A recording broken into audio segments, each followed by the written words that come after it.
the Budget Committee and the Town Council, full council, to order. It's 6:30. It's April 24th, and we're doing it via Zoom. And we've got a number of staff members present.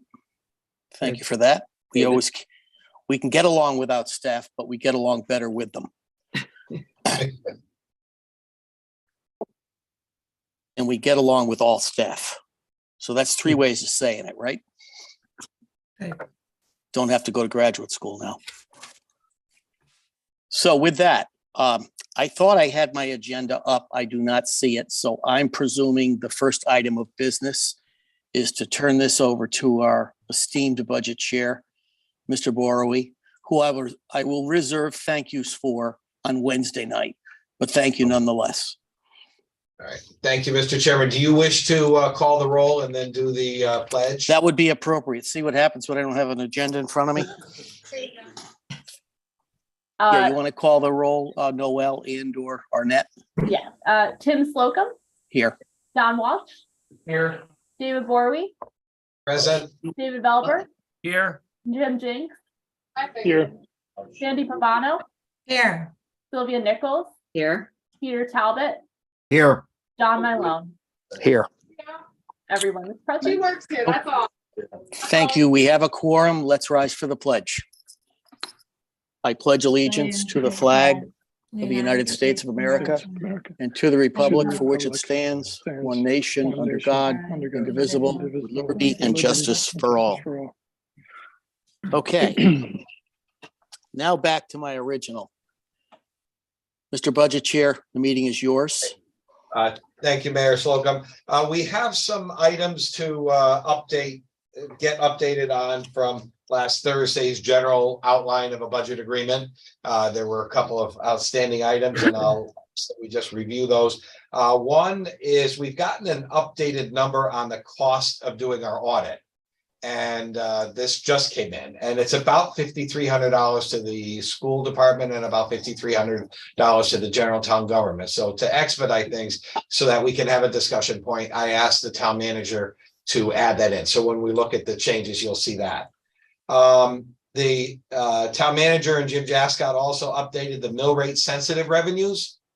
And that was to the tune of about $24,000 or $25,000, not in our favor because we're having a mill rate lower than what was projected. So that we'll see in the adjustments as well. Something we won't see in the adjustments, but it nonetheless was something we talked about. And that is splitting the sewer bills into having two payments rather than just one large payment, being July and January payments like taxes. Logistically, that's not going to work to do it for the next fiscal year. There needs to be more time available for staff to work on that. But the bigger issue is that if we send out liens, we sell them, it's an issue because they've got to have not been still due and go out. So it's not something that can be done this fiscal year, but it's definitely something that staff now knows our intent is to do that so that they can move forward with getting that taken care of for the following year. And then the item of library Sunday hours,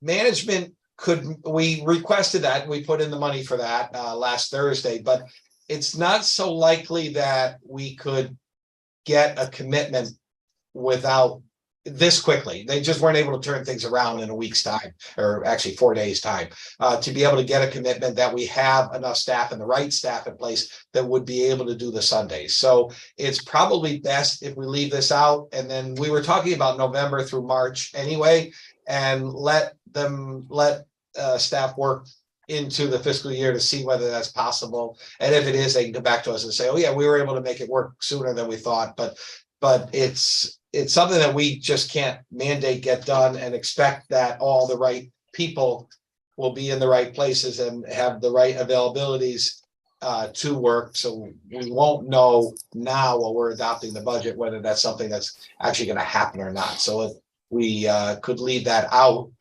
for now if we're all agreeable with that. And I think those, and then we want to get an update certainly from the Board of Ed, and Vin is here. Vin Masiana is here to give us an update as to their reaction or how they might handle their reduction from their request in the draft at about $394,000 is what it comes to now, if we add back the $5,000 for the cost of the audit. So with that, I'd like to ask Min if he wants to give us a little bit of an update, and then I'll open up for all of us with questions or things we want to discuss.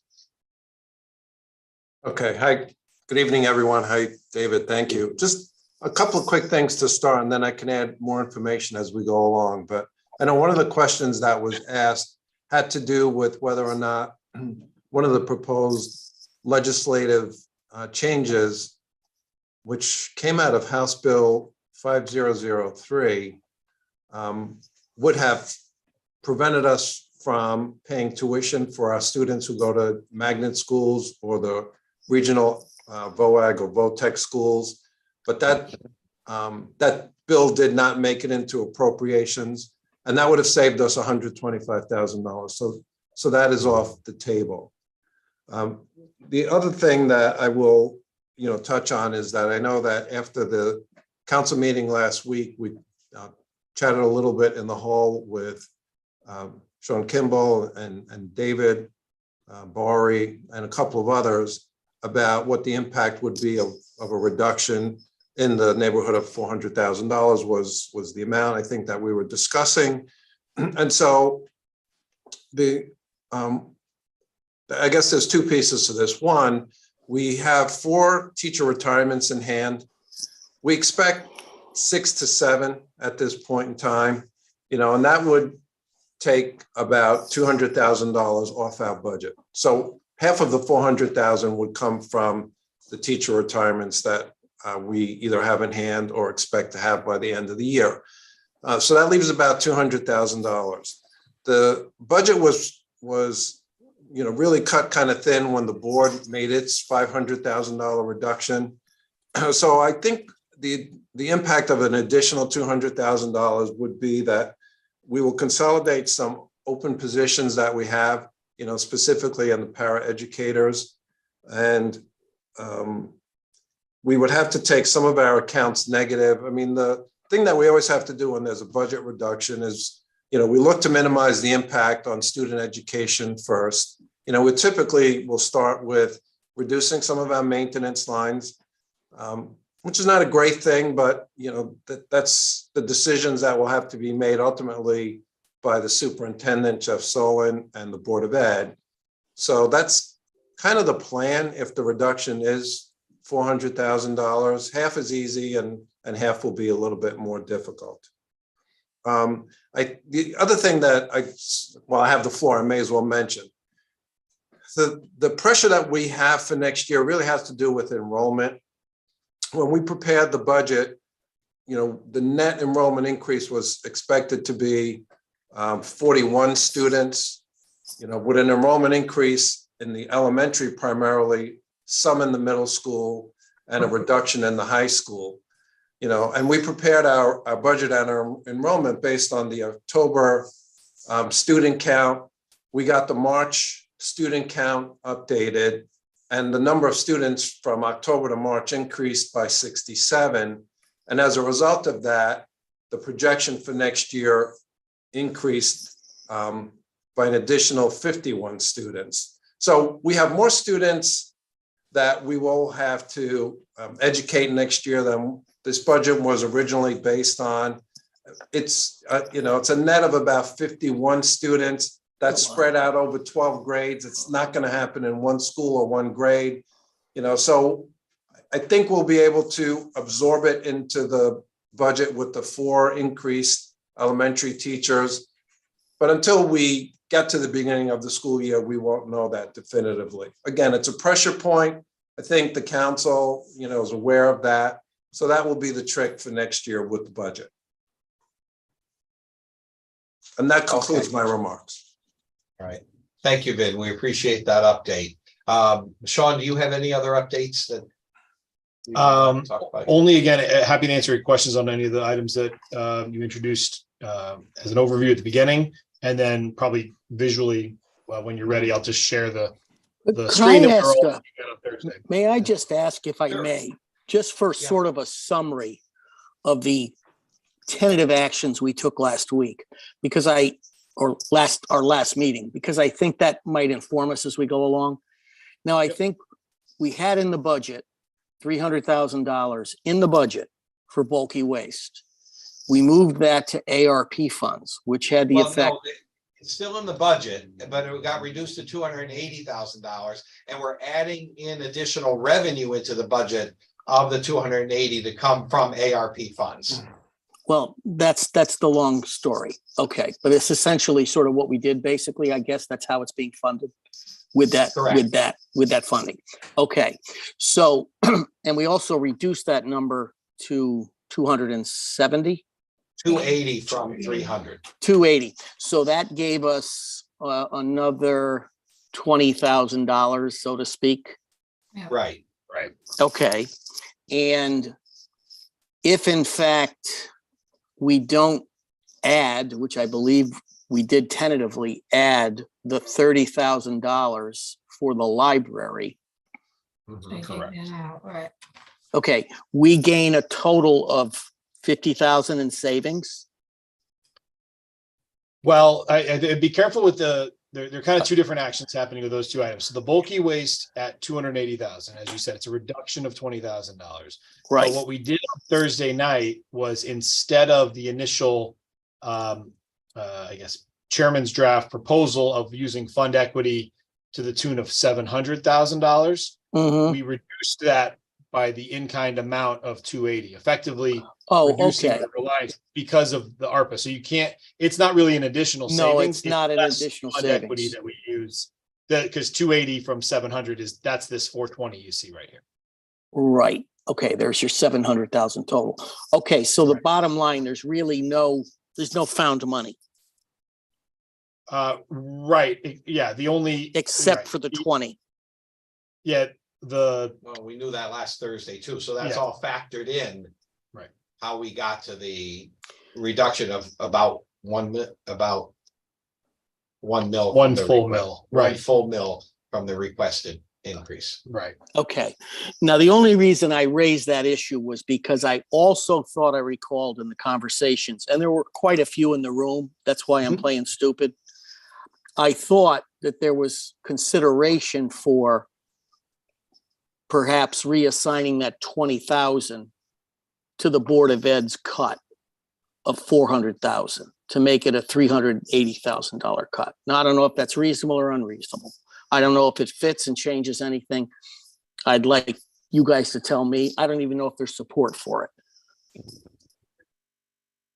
Right, yeah, so if I could just quick, yes, there was some discussion of that, I think both with the 20,000, and then honestly, at this point, the 30,000 with the Sunday hours, if you were to remove that, which again is a topic for tonight, you would certainly have the option. That's not being offset by any ARPA adjustments or cuts. So if you remove the 30,000 from this expenditure line here, you would have the option of reducing the Board of Ed's share by 30,000, for instance, and you'd be net back to where you were. Well, And except with 26,000 shortage in mill rate sensitive items, a couple of pilot items.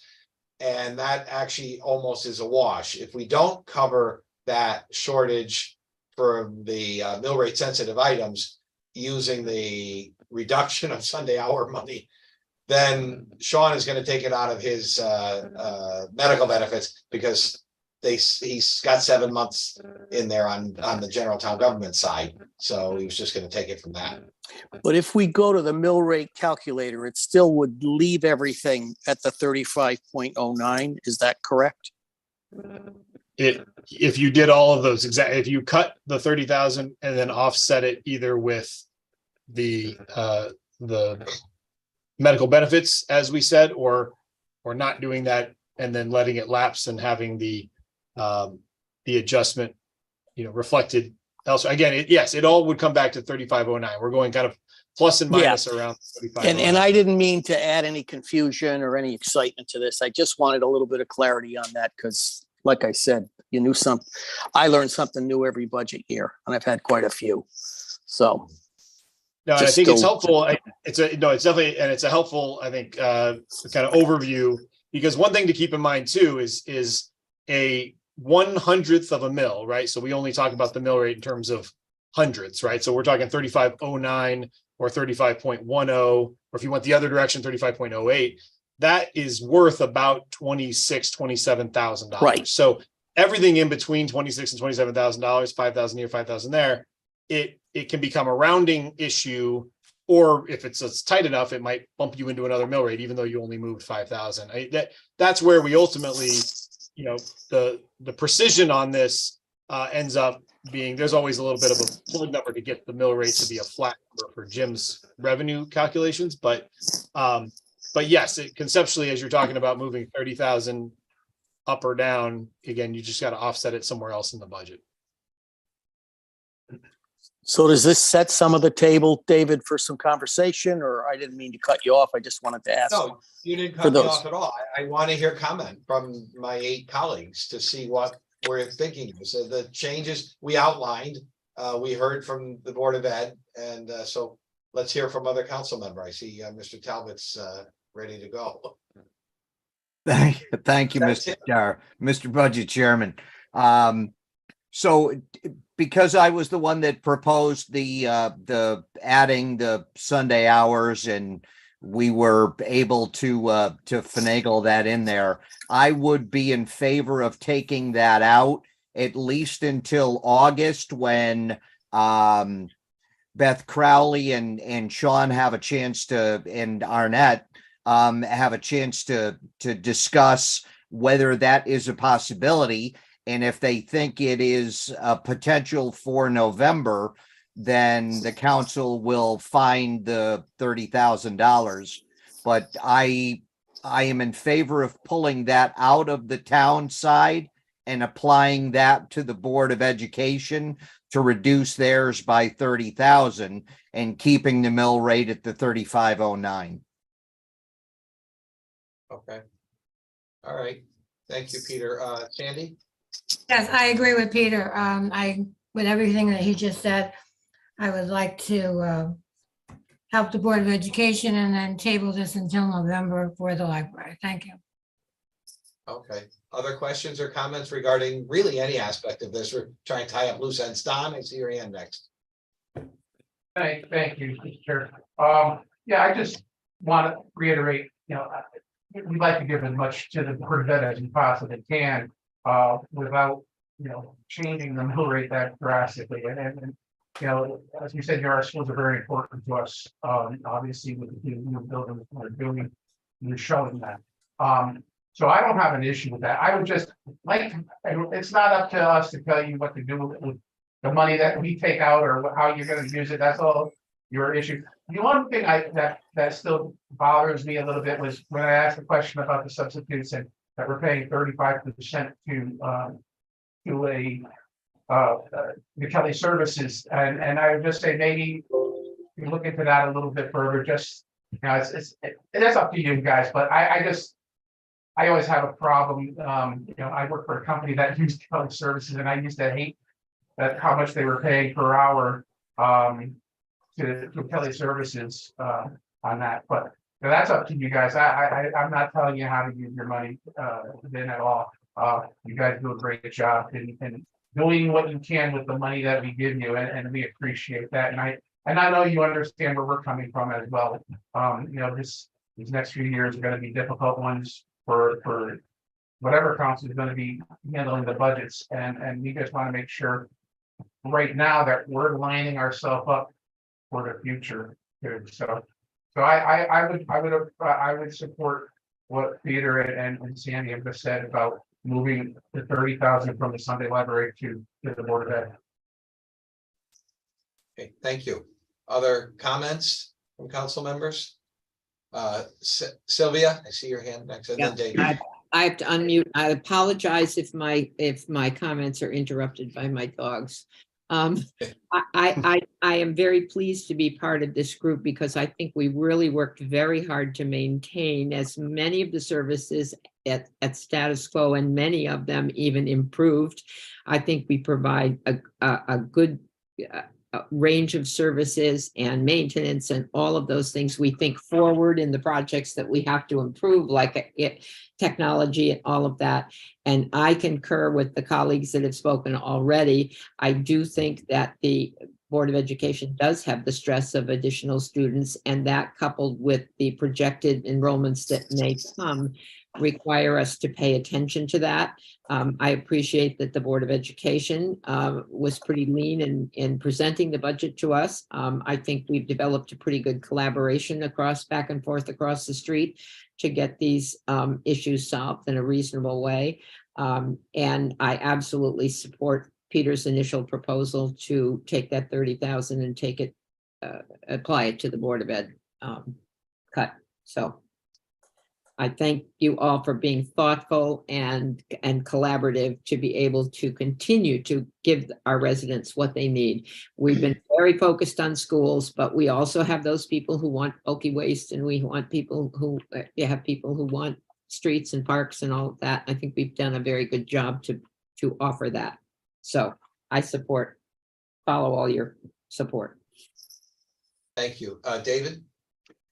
Thank you. And I guess I mean, I echo the sentiment. I think this has been a difficult budget to put together, but one that's been very thoughtfully put together and in conjunction between the council and the Board of Education. As I mentioned at our last meeting, I think we need to try to provide more tax relief for the taxpayers on this budget. And I know it's only $30,000, but I think that money should go back towards reducing the mill rate that we have put together. And I've also thought that maybe we should be using more of our fund balance, at least a little bit more, to try to reduce that amount as well. Right now, obviously, we're talking about this $30,000, but I think there's opportunities, even if it's only a fraction of a mill. Any amount that we can send back to the taxpayers, I think, is important at this case. I do think that the budget to the Board of Education is fair as it is. I mean, I understand that they are looking for more money, and that's always true. But I think it's fair as where it is right now. And so, I mean, obviously, if the majority wants to send it back, send it 30,000, that's fine. But I would I'd rather have it, be a reduction towards the mill rate. Thanks. Thank you for your comments. Tim, you had your hand? Yeah, it's one of the reasons I wanted to open up this sort of conversation, because I hadn't realized that there was, already 51 or 50, I heard it was 55 kids coming in, and we really don't know where they're going to end up. But it doesn't necessarily give us a lot of wiggle room. And that's why I thought I see a way clear to make their reduction a little less. And for me, I support it. I whether it's the 20 or the 30, I think it does make reasonable sense in the face of growing student enrollment issues and concerns. It seems to me also that we don't change a lot, unless we're really going to gouge a lot more money out of the budget. I mean, this doesn't move us to 35.8 or 08, I don't think, if we don't allow for it. Is sort of a, with all due respect to the taxpayer, to call it a rounding issue is maybe not fair, but it's not so far off the mark that we're making a really big decision here in my book. I think we solved a lot with the use of more ARPA funds to pay for bulky waste, something which I thought we could immediately remove from the ledger. But the other thing, I wanted to speak to Peter's comments about the library hours. I'm concerned with a number of things and maybe need some clarifications. I believe that was a real bone of contention with labor. I know we're negotiating contracts at some point. I don't know how this is going to fit, and I'm not sure. I think we should do our due diligence, but I'm not sure we can honestly fit it in November, and I'm willing to wait. I just don't know the answer to that. So how are we going to go about really getting that all studied? And if the town manager and the library can give us some direction on that, I think it needs to be probably studied, certainly in July. Wouldn't you all agree? I mean, it almost sounds like, Peter, you were suggesting we kind of wait and see where we are with the money. Is that what you were kind of thinking as we look at how the budgets are sort of settling out? Is that what you were thinking? No, I had a conversation with Sean earlier today, and we had Mhm. talked about taking a look at it in August, and that would give them time. And Sean, I don't want to put, it was your word, so why don't you jump in and Yeah. explain it, and then Tim, I'd be happy to clarify further if you Oh, want. no, I think it's fine. I as a table is set, I just want to know that we sort of understand what we're actually going to be considering when we get there. Yeah, thank you, Mr. Chair. As Peter was referencing, I did have a lengthy conversation with Beth Piezzo earlier today, our library director, and she, again, to be clear, if this is a direction we want to go, we will certainly try to make it work. I think what Mr. Borowey was referring to earlier is we haven't done it in 3 years, and in that time, we've actually had a large amount of staff turnover at the library, and a little bit of a shifting of part-time, full-time roles, if you'll recall, in the last couple of budget years. One thing that Beth wanted to make sure I conveyed and that we considered is that back when we were offering those Sunday hours, and again, for everyone's recollection, those run from November to about March, right? So there's 20 Sunday, if you will. We're not talking year-round Sunday hours. And at that time, there were some part-time library employees who were kind of regulars for the Sunday shift, right? And while some of those aren't with the town anymore in those intermediary years, we just don't know because we haven't asked and confirmed whether we have the staff available. And again, I have every confidence we could, we could make it work. But I think we want to study it a little more and make sure we have folks available, and that they're because again, I mean, it's time and a half work on a Sunday. Unlikely, or maybe less likely, that some full-timers want to volunteer for those Sunday hours after working kind of a Monday through Friday shift or whatever their regular shifts are. But kind of as Peter and both Tim alluded to, there's a lot more we have to kind of study and flesh out to make sure.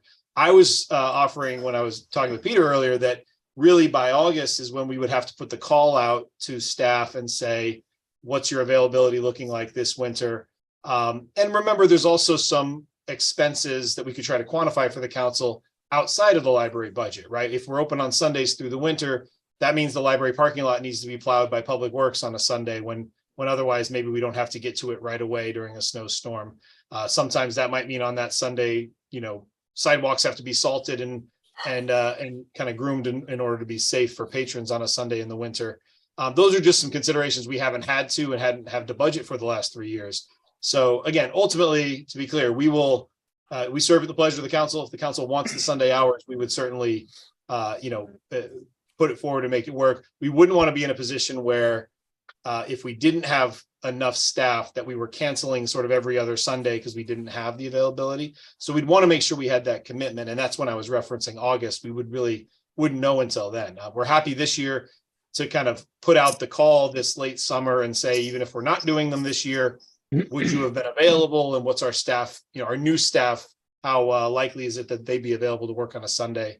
Again, those are some of the things we kind of, I think as staff, appreciate this year, the opportunity to look into that a little further and come back next budget with that as a proposal.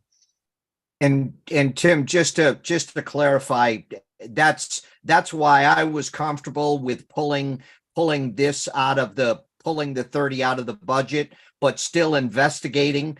I didn't want to be in a position, as Sean said, where the council is mandating this to happen. Right. We want this to be a positive, not only for staff, but for residents.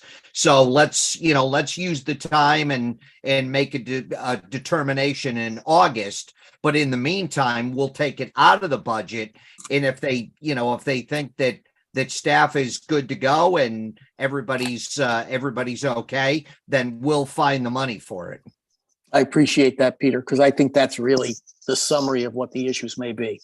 So that's good. That's good. That's good for me anyway. Thank you, Tim. Jim, please. Oh, uh-oh. there's Jim. Yeah, Oops. Oh, thank you, David. I wanted to actually ask Vin a few questions about what everyone else might know. Can you just give me an idea what that means in terms of classroom instruction, or is that factored into the student-teacher ratios and so forth? You're talking the enrollment increase that I just talked about? You had mentioned that if you know, with a $400,000 increase, one of the ways you might bridge that gap is by consolidating some positions. I think you said paraprofessionals. Is that what you said? Yeah, I did. I said paraeducator. Okay, now you broke up a little bit in the beginning, Jim. Yeah, okay.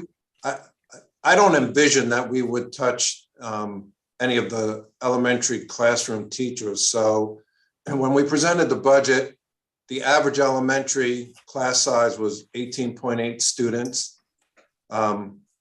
You know, with this additional enrollment that's being forecasted, it might bring it up a little bit, maybe 18.9, but that we wouldn't touch the teacher positions as I sit here tonight. Ultimately, you know, it's not my decision, but I doubt we would go down that road. We would look to other positions that won't affect direct classroom instruction. So consolidating paraeducators is not affecting that ratio. It's not going to affect that ratio, no. Okay.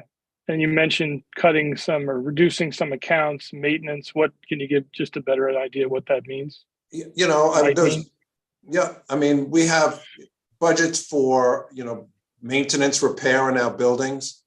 And we don't know exactly what's going to break in any given year. Some of our maintenance line are also contractual, like for our cleaning contract. So we would just, you know, make part of our reduction there. And then we would look to some of our support lines where we pay for different services, like use of copiers and leases, some of our instructional lines for textbooks and other supply purchases in our schools. So we would, you know, look at those carefully and cut them back.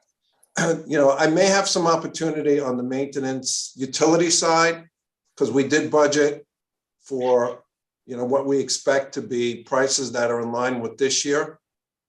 Prices seem to have subsided a little bit. You know, I was able to lock some of our fuel for next year, heating oil, gas, diesel, and gasoline for our vehicles, but I wasn't able to lock all of it. So I may have some opportunities there. We'll have to just make the reductions now and manage our budget, you know, next year the way we always do. When we start our new budget year, you know, we hold off on, we put a cap on non-payroll expenditures at 50%, and then we increase it gradually as the year goes on so that if we're over in some accounts and we're under in other accounts, we offset those. And you had mentioned we know that there's 4 retirements, right? And you're expecting maybe a couple more? We are expecting more. There's 4 in hand, but right. I would expect at least 2 more, you know, maybe 3. Just based on trend, right? Yeah, and there's some indications that Jeff received, but we don't have a retirement letter in hand. And then, you know, they're not firm until they're firm. Right. But what is the, I guess, what's the rough value of the retirement in terms of the budget line? It's about 30,000. And that pickup comes from, you know, typically a teacher that's retiring is at the top, you know, top step, which is 14. Right. And as long as we hire somebody that's at, you know, 3rd or 4th step, that's the pickup we'll have. You know, elementary classroom teachers, a lot easier to be able to do that. You know, when a teacher that is a specialty teacher like math or, you know, chemistry, those are harder to find, and typically we don't achieve that same savings level. So we Okay. use 30,000 as the average, Jim. Right. Okay.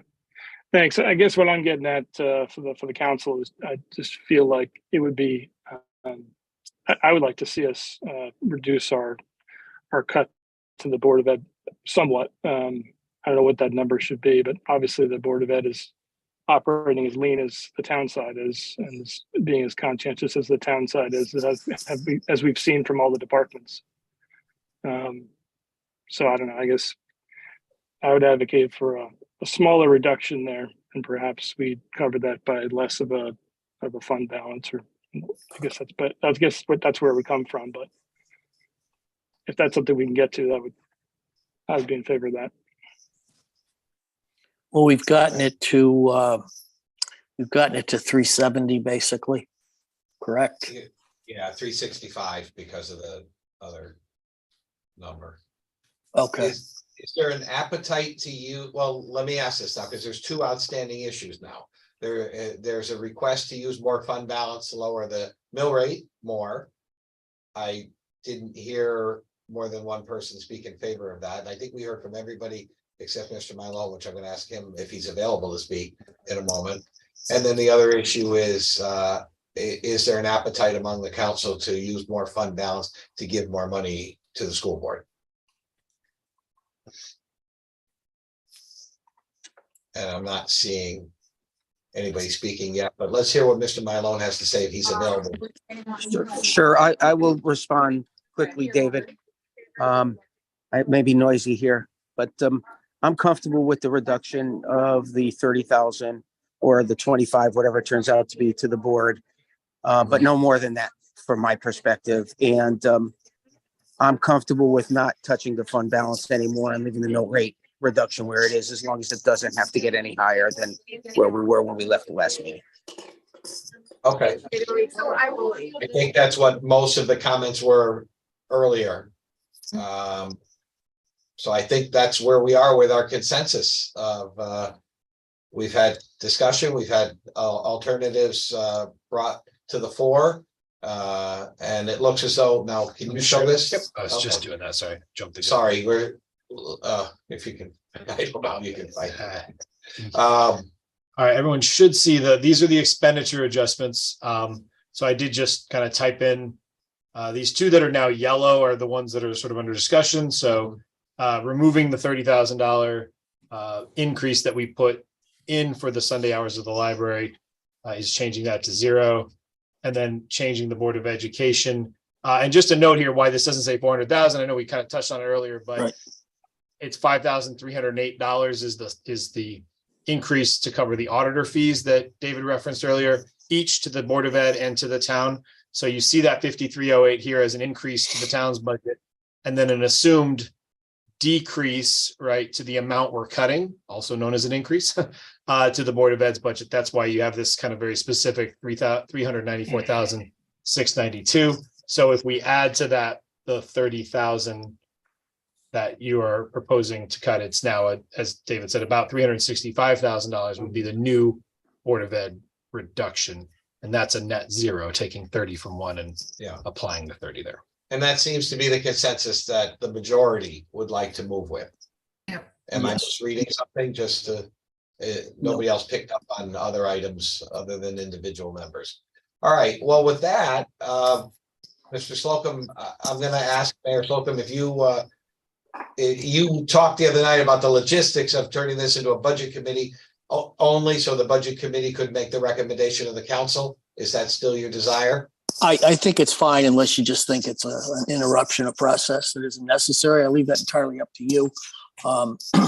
But I know sometimes the budget committee met just to go over the resolution. So I don't think you need to do anything more than that. You know, Okay.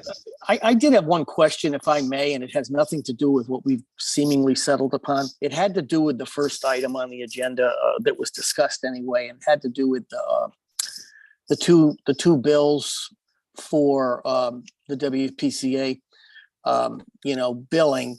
And I just didn't think that was a fulsome enough answer to that issue, because I didn't know when it would ever become good timing. If we have to wait for some lien collections or something when the bill's out of cycle. So when would we actually be able to institute that? Because it seems to some that that's a decent idea. To others, they may not care. No, I'm glad you brought that up if I could. And I have both, obviously our finance director, Jim Jascott, as well as our tax collector of revenue, Emery Burr here, just for that conversation. And let me just give a brief highlight of the overview, and then I'll turn it to the two of them to explain. But keep in mind that the bills for the WPCD are sent out currently in December. And so as we talked about bifurcating those into two, as we initially were having the conversation about kind of a December and probably a June due date. What that does though with the June side of things is it's after when we make lien assignments for any outstanding bills that are due from the WPCD, which are done kind of in April and May. And so it would involve, I think the best path forward would be probably to put this onto a July and January cycle, similar to our personal property or real estate and our motor vehicle. The taxes are due in either July or January or combination.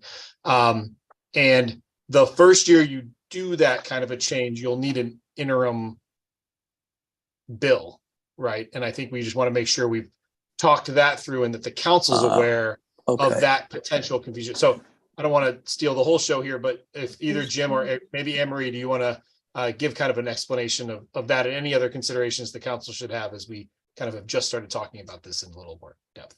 Certainly. The bills that went out in December had a due date of January 1st. But it was paying from December of 2022 through November of 2023. If we want to do the 2 installments, it would really need to have the first installment due in July, which means that we have to change when the billing period covers. And that's why for this fiscal year, that's one of the main reasons why it wouldn't be feasible.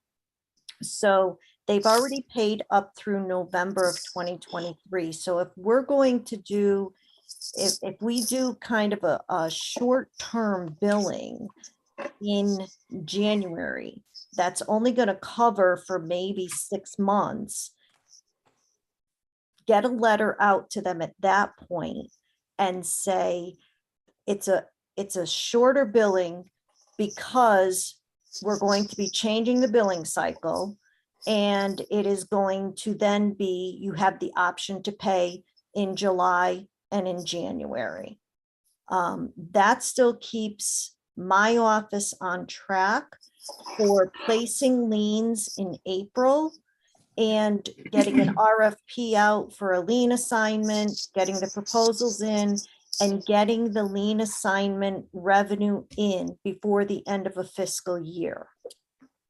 If the first billing is done in December or January, whenever, that carries me into 2 fiscal years, actually. That second payment isn't due until the next fiscal year, which is a nightmare. And the other thing is I need some time to get our software vendor to be able to adjust the program for interest dates, billing dates, and 2 installments instead of 1 installment. Yeah. So those were the major setbacks. I am not opposed to a 2 installment billing for the sewer use charges. I just need the dates to be practical for what will work out.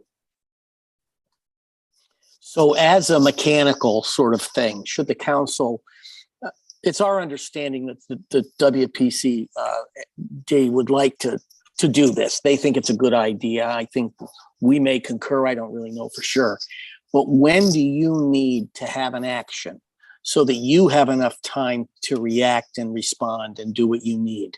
When do you need a resolution that's been approved by the council? If that's something that you, I mean, it can be any time. It can happen anytime. I don't want the effective date to be until July 1 of the 2024 fiscal year. Right. So you could, if council decides this is what they want to do going forward, I would caution that the WPCD gathers the information to give to us for the billing. And how is that going to, I haven't had that discussion with them yet because I was just brought up to speed on this morning. How does that affect how they do their billing and how they get us the information? Because we need the information from them approximately 2 months prior to when the bills have to go out. So, you know, if the council decides this, yes, this is what they want to do, and the WPCD says, yes, this is what we want to do, we need to start getting some information. I would like to get information out to the residents by way of press releases, website, whatever, that says this is the direction that we're going in, and this is what you can expect over the next 12 months. So the resolution could, in answer to your question, the resolution could happen at any time.